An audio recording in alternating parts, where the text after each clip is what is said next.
and welcome. Malaysia is the second largest producer and exporter of palm oil in the world after Indonesia. Together, the two countries account for 85% of global palm oil production. Although it's always overshadowed by environment issues, this industry is really important for the economy of the two nations. However, similar to Indonesia, Malaysia is facing some problems in this sector. European Union is putting pressure on Malaysia by refusing to recognize palm-based biodiesel as a renewable energy or renewable fuel and planning to end its use by 2030. The EU accused the palm oil sector has caused massive deforestation. Malaysia and Indonesia have fought back and taken the case to the WTO. Not only that, two of Malaysian palm oil companies were also banned by the United States over concern about forced labor and other abuses in the plantation located in Malaysia and Indonesia. Another challenge for Malaysia's palm oil industry recently is the shortage of the laborers in the oil palm plantation, who mostly come from Indonesia, Bangladesh, India, as the country currently closed its borders because of the COVID-19 pandemic. I'm Prabandari, and this is TempoTalks.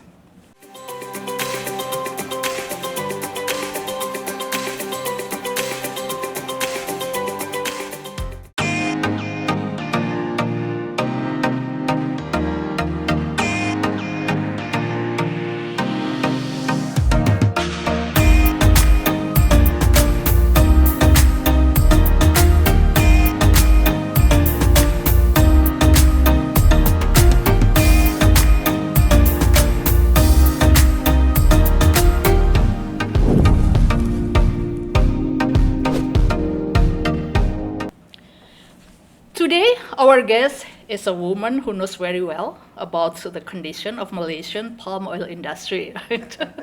She is the Minister of Plantation Industry and Commodities of Malaysia. Yang berhormat Datuk Zuraida Kamaruddin. Datuk, thank you. It's an honor to have you in TempoTalks. And welcome to Jakarta, of course. And as I mentioned before, the Malaysia and Indonesia are facing similar problem regarding the European Commission threat, right, on the palm oil issue, that they accuse of the deforestation. Yeah. So what actually happened in Malaysia? All right. Okay. Before that, I would like to thank TempoTalks for inviting me for this session. Right at the moment when I touched down and I got this interview. Alhamdulillah. Thank you. Thank you very much for your timing. Right. But what's her name again? Dari? Dari. Okay. Yeah. Thank you, Dari, for having this session. Yeah. As you said just now, that both Malaysia and Indonesia are the two leading countries producing palm oil, Right. crude palm oil and palm oil products. So as it is now, as you have mentioned also, because we are being alleged, all these allegations by the EU that both Indonesia and Malaysia is defying the environmental laws and deforestation laws and pollution laws and so on and so forth, and forced labor and kind of thing. But now as we see that both Indonesia and Malaysia has signed the COP26. Okay. So COP26 is to ratify that we are in line to make sure that in our plantation management, the deforestation has to be recovered back. So replanting and that kind of thing. So Sustainable. Sustainable, that's right. So the COP26 determines that we shouldn't be using more than 50% of the forest reserve area. Yeah. So this is what being signed already and ratified by both Indonesia and Malaysia, and we are doing towards that.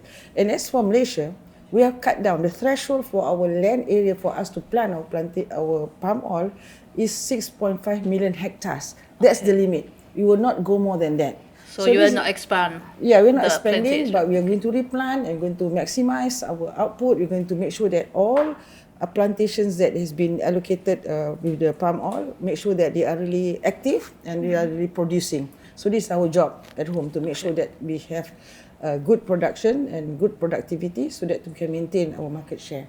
So this has been done in Malaysia. And secondly, also lately, we have also signed the Protocol 29, eradication of forced labor. All So right. we have done that also. So, but when I see all these allegations, actually it is just allegations. It is not really justified because these reports come from individuals or one or two NGOs, which Organization. doesn't represent the nation or doesn't present the actual numbers of plantations that is in Malaysia. Yeah, so we have about what how many thousand plantations? Maybe for we have about 40% of plantation are from smallholders and 60% are the big plantation holders. So then we found that this allegations is not true because it's based on one report, so it doesn't justify the funding. And also the mechanism of putting in the allegations is not a fair mechanism where they should have verified to the country that they allege to have done so. So they are not doing this. So the moment they receive reports, they mark you as something that you have done wrong that is going against the deforestation law. And Malaysia has already also made sure that 50% of the our forest reserve has to be maintained. So therefore, these are the moves that we have taken, steps we have taken. So we are going to, we are trying to arrange now to meet up with the EU in Brussels, somewhere around mid-January, because we're going to present our case. So we have developed, we have moved very far, in fact, but they do not get this report, or simply they're trying to black out the report. Yeah. So this is the intention of we going there. One is to rectify that we have already signed the COP26, we have already signed the Protocol 29, and we have done quite a number of things, like improving our palm oil sustainability plan, our MSPO, our Malaysian Palm Oil Malaysian Sustainable Palm Oil certification, and also we are also going into mechanization. So we have just launched our What markup. mechanization? With regards to the harvesting of this palm oil, which is the Okay. difficult job. Using the technology. Yeah, we have not really got the best technology how we want to reduce use of labor by using this automation or mechanization. So we have just launched our markup somewhere around last month. This is the consortium where the research team is going to work on coming up with some kind of automation for harvesting. And the government has put in 60 million ringgit for this purpose.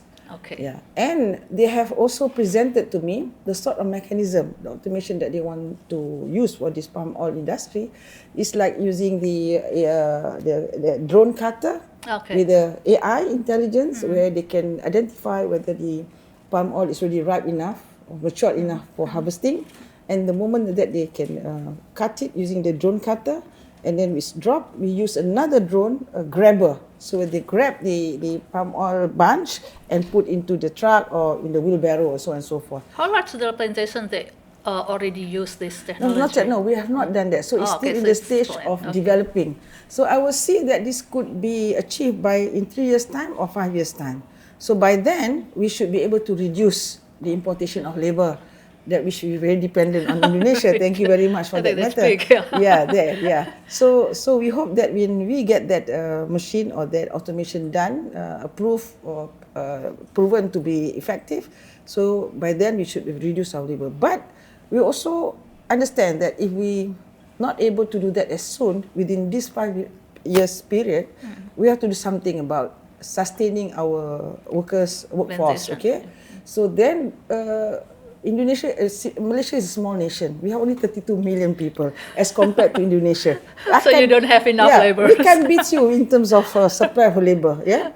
And Indonesia is so big also, the area. So we also can't beat you in terms of production, in terms of land area. So therefore, Malaysia has to find a plan. How do we sustain the supply of labor from neighboring countries like yours? And therefore, we come out with a better workers' living condition, workers' rights in terms of incentives and perks and that kind of thing.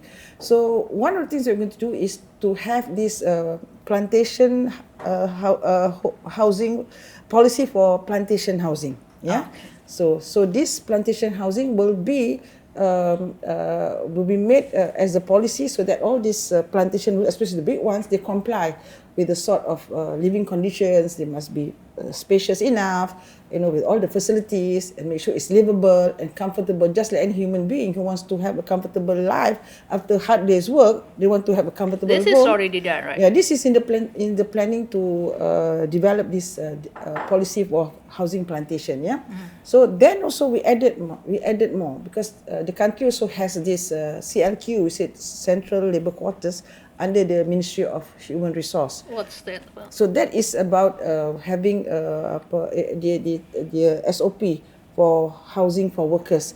But on top of that, we from the Commodity Ministry, we come up with our own policy of housing plantation, for plantation housing. Okay, so apart from the living conditions that I mentioned just now, we have to give them life. Okay, we have to facilitate with some outdoor activities or sporting activities for their recreational activities, like some badminton courts, football, that kind of thing, so that at least they Education, have some. especially for the children, Exactly, is really important. that's right. So, but if we are taking the labourers from outside, we don't have them with the family. We just take the workers.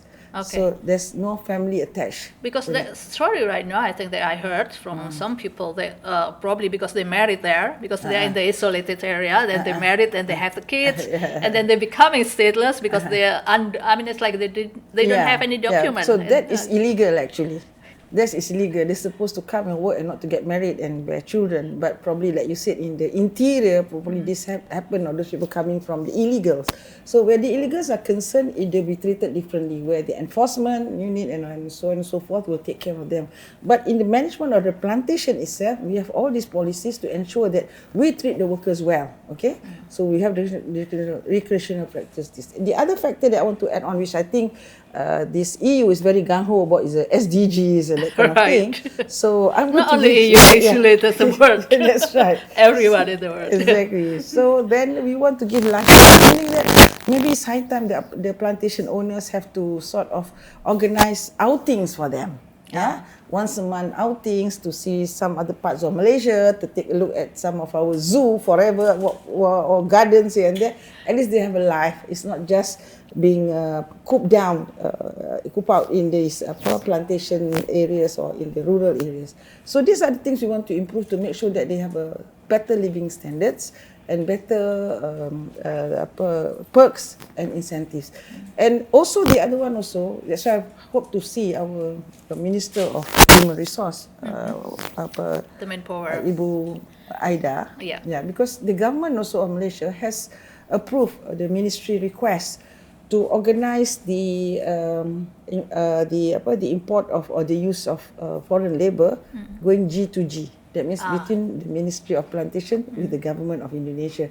So we should have a better terms, more transparent terms, yeah, so that we keep both sides of the country will keep on the terms and the guidelines, so that we are ensured of the supply of the labour. At the same time, you are ensured that your people are being taken care of properly and with a better pay, with a good pay, and they're not being abused by agents. They're not being overcharged by agents. Right. So these are the things that we have to assist them, because otherwise we let them lose that way, you might not be, it will cause very much forced labour. So with this understanding, we can come up with a better fees terms where we can understand from this side, then we can inform the plantation owners, and therefore if there's savings there, they can give better pay to these workers. So these are the things that we are doing. But the situation right now, actually, is quite difficult for the plantation, right? Because of the pandemics and the shortage of the labor. So, and then in the current situation, so what so Alhamdulillah, you will do we are lucky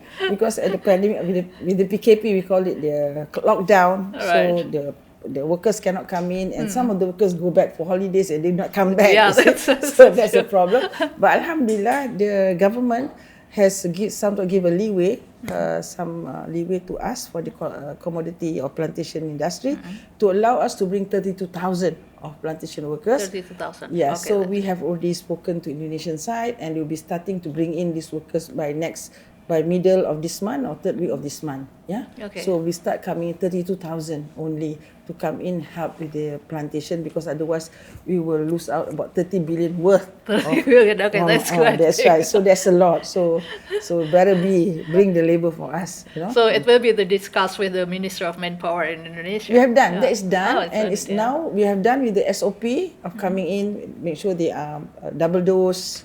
All this SOP has been done, and it's now about moving them in to Malaysia. Okay. Then what happened to the laborers, the undocumented laborers that already there, and then it's it's quite difficult for them to leave the plantation. Illegal party, pendatang tanpa izin, we call it. But Alhamdulillah, with the pandemic situation, we got tightened up in our security, tightened up in our enforcement, because during the pandemic we realized that these COVID-19 victims come from these illegal groups, which they are housed all over Malaysia. In some places they shouldn't be housed. So with all this government enforcement that going out to detect where are the infected areas, we managed to take out all these people out. And after that we deport them to their country of origin. So we are not saying 100% done, but at least we have reduced the numbers, and now we are coming back to do a more clean up kind of recruitment. So these are the things that we are moving forward with. So now those people has gone back with all these illegals. I can't remember the figures that we have sent back. I don't know whether my officers would have the figure that we sent back a lot of these illegals that we found in the country. But I'm sure there's some still hanging around. But we have reduced it definitely. So it is a blessing in disguise. A pandemic, COVID-19. Yeah. Also, there is pemutihan, right? Yes, recalibration we call it. So those people are there. We give them a chance. Okay, come and report to our immigration department. Give your name, and if you want to shift to another industry, you may do, and you make sure that you have employers. So this also to maintain the numbers that is within the country without deporting them, and then the cost at least will be safe. Some savings there for them, you know, so they can straight away work.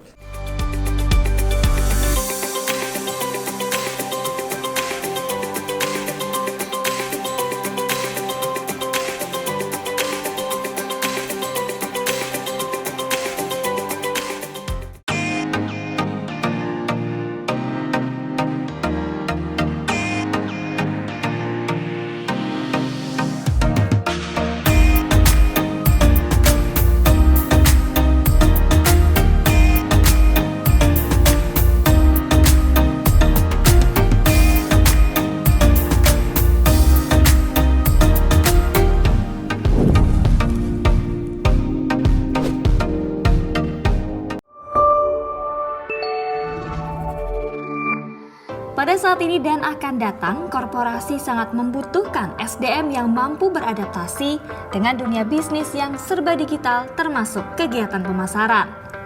Untuk itu, kami hadir dengan membuka program studi manajemen pemasaran internasional yang akan dikuatkan dengan pembelajaran local culture di banyak negara. Kurikulum dirancang dinamis mengikuti perkembangan dunia kerja dan dunia usaha yang bergerak begitu cepat. Tempo Media Group sebagai penyelenggara pendidikan berpengalaman di industri media dengan reputasi tinggi selama lebih dari 50 tahun.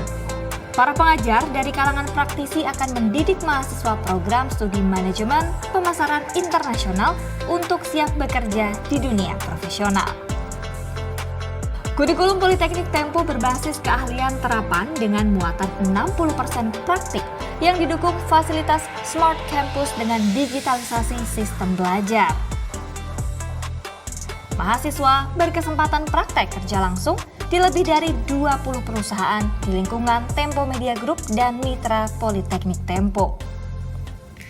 Lulusan sarjana terapan manajemen disiapkan untuk berprofesi menjadi marketing planner, digital marketer, konsultan pemasaran, customer relation management, dan juga entrepreneur yang berorientasi pasar global. Raih masa depan cerah bersama Politeknik Tempo dengan belajar di program studi manajemen pemasaran internasional. Jadilah profesional marketer baru di era digital. Mari menjadi bagian dari keluarga besar Tempower yang kreatif, mandiri, dan siap kerja.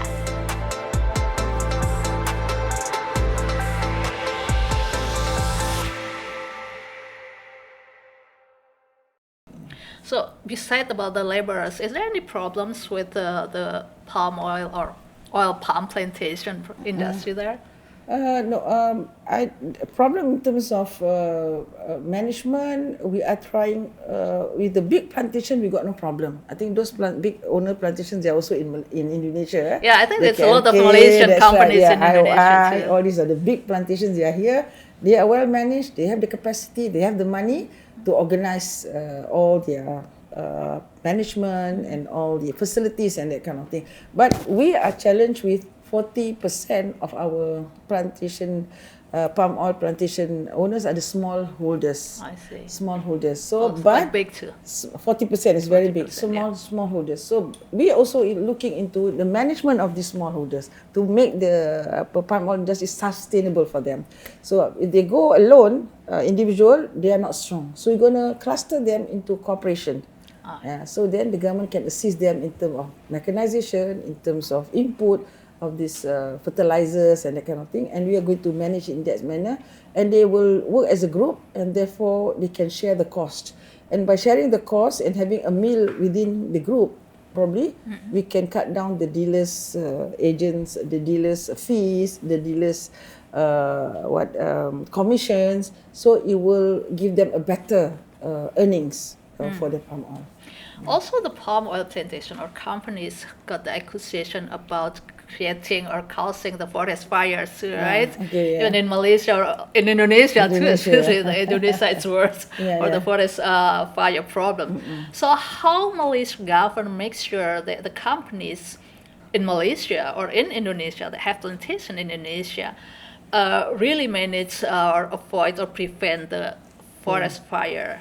Yeah, I in think the in plantation. Malaysia there's not much happening on this forest fire in regards to not it's much probably happening. because of pandemic, right? Pandemic, but in normal times, so it's not that much. Probably the very, very, very interior and probably the indigenous people, probably, and it's very minimum. But when in Indonesia, it's much larger the frequency of having this forest fire happening because you're so large you can't detect them. The And so monitoring it's so difficult.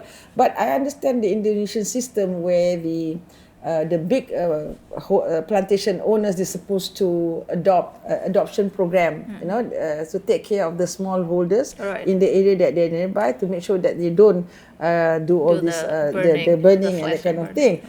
And they are worried because if you don't take care of these smallholders from burning, whatever the smallholders do, if they burn their farm, their plantation, they will be fine. They will be the one to be given the fine and and the penalty. So therefore, they have to be very careful. They make sure they take care of these smallholders. So that's the policy in Indonesia, and I think this will help. And I believe it would have improved now and have reduction. That's why you don't have haze in the last 2 years, right? so and this one, but it's also because of pandemic also. So pandemic is a blessing in disguise. So for us. But is there any cooperation or the Malaysian government also really strict to the companies, even the small or big companies that are involved in the forest fire? Yeah, but or is there like any regulation? There is regulation, of course. They will be penalized. There will be penalty for them if they do that. But it's very, very. It's not happening. I don't see it's happening in Malaysia. So there's no reported cases like there is a forest fire in this plantation. There's no report cases. So far, I should say that it's clean in that sense. But like I said, if it's in the rural area, probably they are happening, but it was not detected. Probably. Yeah. How big the importance of the palm oil sectors in Malaysia for the economy of the country? Yeah, it provides about 3.3% of the KDNK. Yeah, for this Malaysia's export of palm oil. So that's quite big. That's big, and it's worth about. Now we are forecasting is about at the moment is 154 billion last year. 54 billion last year. So now we are hitting the target. Maybe we're going to go to 80 billion for this year. Despite pandemic, but low supply, high Before demand. the pandemic, then we get the price and then they're enjoying now. So this the blessing in disguise. So the action of the AU is quite become a problem for Malaysia and of course with Indonesia too. Yeah, that's right. We know that this has been a problem for number of years because they start with the quality of palm oil, so-called they allege that it's of low quality, but we have proven to them that it's not true. It is very sustainable and very of high quality. It is better than the other edible oil. Okay, so that's one. Secondly, is that now they go into forestation. Like I mentioned just now, we have to take action. I think Indonesia also have done the same. Thirdly is the forced labor. We also have done the same, and they are basing on the what should I say, single or isolated complaints, which is not justified. And both, I think Indonesia is now and Malaysia, we are going for the WTO hearings, which is somewhere around end of January 2022 or early Feb. So we are already prepared ourselves. Okay, I'm going to Brussels earlier than that to meet up with them and present our case. And now I think both Indonesia and Malaysia has to work together so that we can go together and strongly fight lah. So what's the cooperation between Malaysia and Indonesia to increase the palm oil sector? Yeah, so we have this CPOPC. Tomorrow we're going to have the meeting, the Council of Palm Oil Producing Countries, which the initial members are only Indonesia and Malaysia. Yeah, so we are doing very well. We have to have that understanding for both of us have to be the leader in this industry, and we have to maintain that market to make sure that we remain the leading countries, both Indonesia and Malaysia. But for this CPOPC, we have 4 countries joining us. Yeah.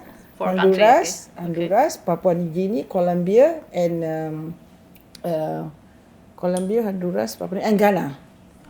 They already become a member? Yeah, so they're coming for this CPOPC meeting. Tomorrow. So we are inviting them to join the meeting, and they will become official members of CPOPC. So when we enlarge our grouping, so I think we will be stronger to fight all these allegations. I heard India also tried to become a member of this organization. Yes, so in the next round we will bring India in, we will bring China in, we will bring so many countries. Yeah, that's right, especially the Central Asia.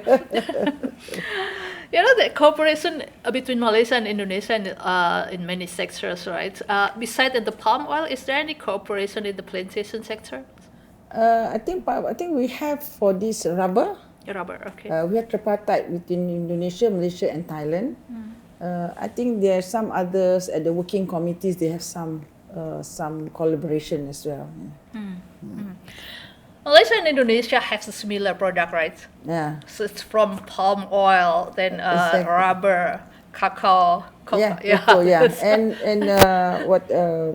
timber. Timber, timber. right. So how we compete each other in this situation? I mean, it's like, is it between competition, cooperation? We don't compete. We complement each other. Okay, we should complement each other. strengthen both Indonesia and Malaysia. Must be the leading country, and we must have the same common agenda so that we can remain strong in the global market, in the global competition. So how make the cooperation is closer right now? I mean, it's like in this sector, the plantation sector. Yeah, the plantation that we are getting closer because the CPOPC mechanism is we are co-chairing between Malaysia and Indonesia, and we take turns. After 2 years, we take alternate turns. So this time is Malaysia. So coming next is Indonesia. So by May next year will be Indonesia's turn, and we're going to pass over to Indonesia to extend their chairmanship, because the new terms for our CPOPC regulation is to have the chair for 2 years. So Indonesia has done 1 year, and we're going to do that the second year. And what's actually the cooperation still can be improved between Malaysia and Indonesia on the plantation sector? Yeah, I think we should do. Yeah, like I said, it is a complementary between Indonesia and Malaysia. Well, Malaysia used to be the number 1 producer of palm oil, but I have to accept the fact that there's no way we can beat Indonesia because you're so large and you have the big nation. There's no way we can beat you. But however, we have an advantage because we started earlier. So we started earlier in terms of progress, in terms of achievement, in terms of experience. I think we have aged a little bit with Indonesia, and therefore that's why we should be complementing each other, so that both countries will look strong and both countries go together, and both countries should fight the EU and the US, and both countries should be the global leader for palm oil industry. Do you think being a woman minister in the plantation issue, it's make you have different approach? Yeah, of course. Compared with the male minister. Yeah. So we are talking about because there's a lot of Yeah. families, Yeah. a lot of women in the plantation. Yeah, but women by nature, they are more meticulous, they are more detailed. Yeah. So it's just like running your house economy, your household expenses, and how you try to save, how you try to get the best of it. It's the same principle apply when you are a woman minister wherever you are. Right. So that is an advantage, I should say that. And with my experience, it's even better. So I don't see anything that is different. Probably the women's approach to these things is with regards to EU especially, I say we should engage them. We should start meeting them. We should start telling them what we have done, and maybe they are not aware. So these are the moves that I think from the gender lens, we are a bit more careful because, for instance, if I were to go down to the ground to see how these workers on the ground doing their job with regards to some of the processing part of the job, where I came to encounter where the tobacco industry of my country, the women, most of them are women that do this job. Right. Even for rubber tappers also, there are a lot of women there. Yeah. So then from the gender lens, we always see that when you do your work, it has to be kept neat. Yeah. So where the men are concerned, they don't care whether it's neat or not. They just let go all the rubbish. They let go everything. Right. So these are the things, little things, but it matters. It matters because it's how you manage and how you keep things in order. That is the difference, I think, between women's lens and the men's lens. Again, then being a woman in sitting in the cabinet and in the political stage, is there any discrimination that you face so far? No, I think politics are still male masculine. Right. That's, you have to accept that. I think in Malaysia we are progressive in many ways, but in terms of political participation we are still a bit conservative. Because if you have to compare with Afghanistan in terms of political participation, Malaysia is below Pakistan. We are 124 over 156. Afghanistan is 114 over 156. So our political participation is still not enough, it's still masculine. So I'm a promoter or advocator of gender mainstreaming. So when gender mainstreaming, for me, I'm in a position of mainstream, therefore I can impose policies that will be friendly to women. So these are the things that are going to help. So the women has to be more, if they're in position, in mainstream position, they have to use that position to empower more women to come forward. And then how to improve that situation? I mean, it's like to empower women to be involved more in the politics. Yeah, so it's not easy. Yeah, I know, because right? there are a lot of people, a lot of women really avoid. So there's no way the man is going to make way for the women. Yeah, that's very sure, and they are not going to make way to give you seats to contest. You have to really struggle for yourself. Yeah, so that's why when, as a political women leader in my party, I make sure that I don't come easy for me to be in this position. Yeah, because when I came into the party, of course, we were just at the wing level. After that, I realized it's not enough to be in the wing level. I have to be in the mission. I move. Then when I move from one step to one step, so I have to make policies that make things easier for the younger generation, for the other women to come into this political arena with some policies that makes things easy for them, and make sure the men are gender sensitive enough. But it's not happening that very well in Malaysia yet, so we are still going through this and you process. got the problem because of this moving to the other political party, right? Yeah, that's right. That's another one. So is there anything that you still want to say about plantation or about women? Yeah, I really hope that Malaysia and Indonesia really can work together to make sure that we are the leading global, we are the global leader in terms of palm oil industry, and no one should bully us. No one should bully us. How for that matter, the EU or the United States, they shouldn't be bullying us. And the way I see it, if I look further at the problem, is more market competition. It's about palm oil against corn oil, against soya oil. So all this, that's what is the bottom line actually.